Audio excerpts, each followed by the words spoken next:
Hello दोस्तों, practice set number 1 से शुरू करते हैं और पहला क्वेश्चन इसमें देखते हैं। रेगुलेटिंग एक्ट 1773 को भारत के संवैधानिक विकास का पहला पड़ाव माना जाता है। दोस्तों एकदम बात सही है। लॉर्ड नॉर्थ ने एक गुप्त समिति का गठन किया था जिसमें 1773 में संविधान की बात कही थी कि संविधान बनाने की बात। तो पहला ऑप्शन जो है दोस्तों सही है। दूसरा ऑप्शन क्या है? रेगुलेटिंग एक्ट 1773 का सृजन तत्कालिक ब्रिटिश प्रधानमंत्री लॉर्ड नॉर्थ द्वारा गठित गुप्त समिति के सिफारिशों के आधार पर किया गया था। दूसरा पॉइंट भी हमारा सही है। नेक्स्ट पॉइंट क्या है? इस अधिनियम के माध्यम से ईस्ट इंडिया कंपनी पर संसदीय नियंत्रण स्थापित करने का प्रयास है। दोस्तों तीनों ऑप्शन हमारे सही है। जिस ऑप्शन में तीनों हो वही ऑप्शन हमारा सही है। नेक्स्ट दोस्तों क्वेश्चन हमारा क्या है? नेक्स्ट है कि भारत शासन अधिनियम 1858 के प्रावधानों में सम्मिलित है। इस अधिनियम के माध्यम से नियंत्रण बोर्ड और निर्देशक बोर्ड को समाप्त करके भारत में शासन की द्वैध प्रणाली का अंत कर दिया गया। दोस्तों ये बात सही है हमारे।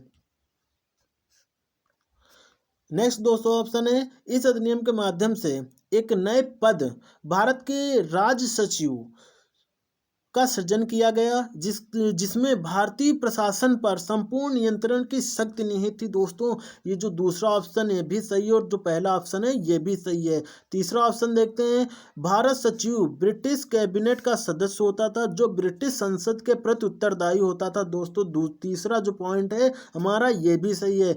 नेक्स्ट दोस्तों देखते हैं, भारत सचिव की सहायता से 20 की जगह पर 15 सदस्यीय भारत परिषद का गठन किया गया। तो दोस्तों चौथा ऑप्शन गलत है, तो ऑप्शन नंबर सी इसमें सही हो जाएगा। नेक्स्ट दोस्तों क्वेश्चन क्या है? चार्टर अधिनियम 1853 के प्रावधानों में सम्मिलित है। इस अधिनियम के माध्यम से भारत के लिए एक अलग से 12 सदस्यीय विधान परिषद का गठन किया गया था। यह बात दोस्तों एकदम सही है। नेक्स्ट ऑप्शन क्या है हमारा? विधान परिषद में क्षेत्रीय प्रतिनिधित्व का सिद्धांत लागू किया गया था। दोस्तों ये ऑप्शन हमारा दूसरा गलत हो जाएगा। देखते हैं दोस्तों दूसरा किसमें है? इसमें भी है, इसमें है। अब नेक्स्ट क्वेश्चन देखते हैं, गवर्नर जनरल की परिषद के सभी सदस्यों का चुनाव बंगाल, मद्रास, मुंबई और आगरा के स्थानीय प्रांतीय सरकारों द्वारा किया जाना चाहिए। दोस्तों तीसरा ऑप्शन सही होगा। जिसमें 1 और 3 हो वही ऑप्शन सही होगा। तो 1 और 3 इसमें नहीं, 1 और 3 इसमें नहीं, तो यही ऑप्शन हमारा दोस्तों सही हो जाएगा। नेक्स्ट ऑप्शन क्या कह रहा है? नेक्स्ट क्वेश्चन, भारत शासन अधिनियम 1919 के प्रावधानों में सम्मिलित है। इसमें प्रांतीय विषयों को 2 भागों में बांटा गया था, आरक्षित विषय और हस्तांतरित विषय। तो दोस्तों इसका जो ऑप्शन है पहला ये सही है एकदम। दूसरा ऑप्शन जो हमारा है, आरक्षित विषयों का शासन गवर्नर अपनी परिषद के सदस्यों के परामर्श से करता था। दूसरा ऑप्शन भी दोस्तों सही है। हस्तांतरित विषय का शासन गवर्नर भारतीय मंत्रियों की सलाह से करता था। ये तीसरा ऑप्शन दोस्तों सही है। हस्तांतरित विषयों में राजस्व, न्याय, वित्त, पुलिस आदि को रखा, ये दोस्तों ऑप्शन गलत है। जिसमें 1 और 3 हो वही हमारा सही हो जाएगा। नेक्स्ट दोस्तों क्वेश्चन देखते हैं, भारत शासन का अधिनियम 1935 के संदर्भ में कौन सा सही है? दोस्तों केंद्र एवं राज्य इकाइयों के बीच 3 सूचियां, संघ सूची, राज्य सूची और समोच्च सूची के मध्य शक्तियों को दोस्तों ये एकदम सही है। तीनों राज्य और केंद्र के तीनों अलग अलग शक्तियों का विभाजन किया गया था।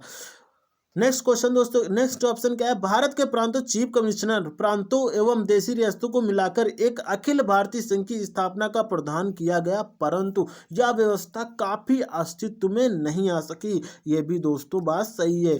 तो ये दोनों बातें दोस्तों सही है। नेक्स्ट क्वेश्चन क्या कह रहा है? नेक्स्ट क्वेश्चन कह रहा है कि निम्नलिखित कथनों पर ध्यान दीजिए। भारत में संविधान सभा का सैद्धांतिक दर्शन सर्वप्रथम 1895 के बाल गंगाधर तिलक द्वारा सृजित स्वराज विधेयक में देखने को मिलता है। दोस्तों ये बात सही है। महात्मा गांधी जी ने 1922 में कहा था कि भारतीय संविधान भारतीयों की इच्छा अनुसार बनेगा। ये भी दोस्तों बात सही है। 1930 में जवाहरलाल नेहरू ने यह घोषणा की थी कि अवसर मिलने पर एक प्रतिनिधि सभा का गठन किया जाएगा जो संविधान का निर्माण करेगी। यह प्रतिनिधि सभा की संविधान सभा होगी। ये भी बात दोस्तों सही है। नेक्स्ट ऑप्शन क्या है? 1934 में सर्वप्रथम मोतीलाल नेहरू ने ब्रिटिश सरकार के सम्मुख संविधान सभा के निर्माण की मांग रखी, जिसे बाद में एम ए रॉय ने प्रतिपादित किया। ये चारों दोस्तों बातें सही है, तो ऑप्शन नंबर डी सही हो जाएगा इसमें। नेक्स्ट दोस्तों क्वेश्चन क्या है? संविधान के सभा के संदर्भ में निम्नलिखित कथनों पर विचार कीजिए। संविधान के संदर्भ में निम्नलिखित कथनों पर दोस्तों विचार कीजिए।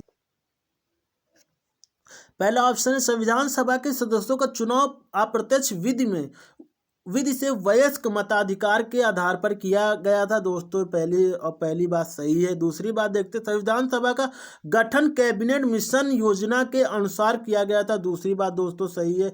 संविधान सभा में सांप्रदायिक आधार पर सदस्यों का निर्धारण किया गया था। यह भी बात सही है। नेक्स्ट ऑप्शन क्या है? संविधान सभा में सदस्यों की संख्या शुरू में 389 थी। यह भी बात दोस्तों सही है। ऑप्शन नंबर डी सही हो जाएगा। नेक्स्ट क्वेश्चन क्या है? उद्देश्य प्रस्ताव के संदर्भ में कथनों पर विचार कीजिए। उद्देश्य प्रस्ताव को भारतीय संविधान की प्रस्तावना पर आधार माना जाता है, जिसे संविधान सभा में 13 दिसंबर 1946 को जवाहरलाल नेहरू ने सम्मिलित किया था। आठवां क्वेश्चन दोस्तों क्या है? उद्देश्य प्रस्ताव के संदर्भ में निम्नलिखित कथनों पर विचार कीजिए। उद्देश्य प्रस्ताव को भारतीय संविधान की प्रस्तावना का आधार माना जाता है, जिसे संविधान सभा में 13 दिसंबर 1946 को जवाहरलाल नेहरू ने सम्मिलित किया था। दोस्तों पहला ऑप्शन जो है सही है।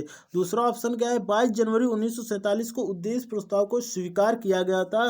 दोस्तों ये बात सही है। 13 दिसंबर 1946 को जवाहरलाल नेहरू ने संविधान सभा में अपना प्रस्ताव रखा और 22 जनवरी 1947 को स्वीकार किया गया था। जो प्रस्ताव इन्होंने जवाहरलाल नेहरू ने रखा था, वही प्रस्ताव भारतीय संविधान में प्रस्तावना बनकर तैयार हुई थी।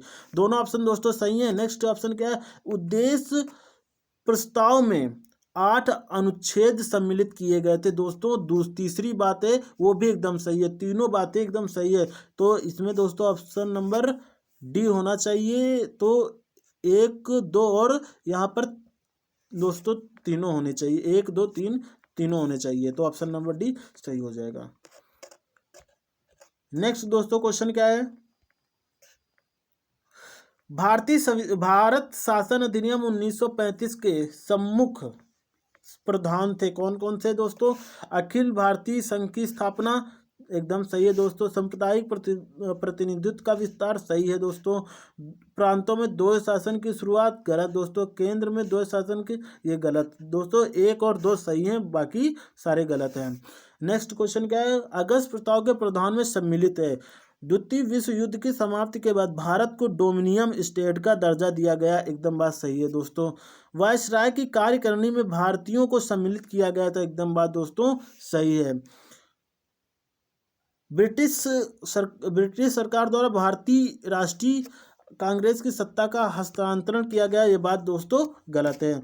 चौथा ऑप्शन क्या है? ब्रिटिश सरकार द्वारा युद्ध परामर्श समिति का गठन किया गया था, यह भी बात दोस्तों सही है, तो ऑप्शन नंबर डी सही हो जाएंगे।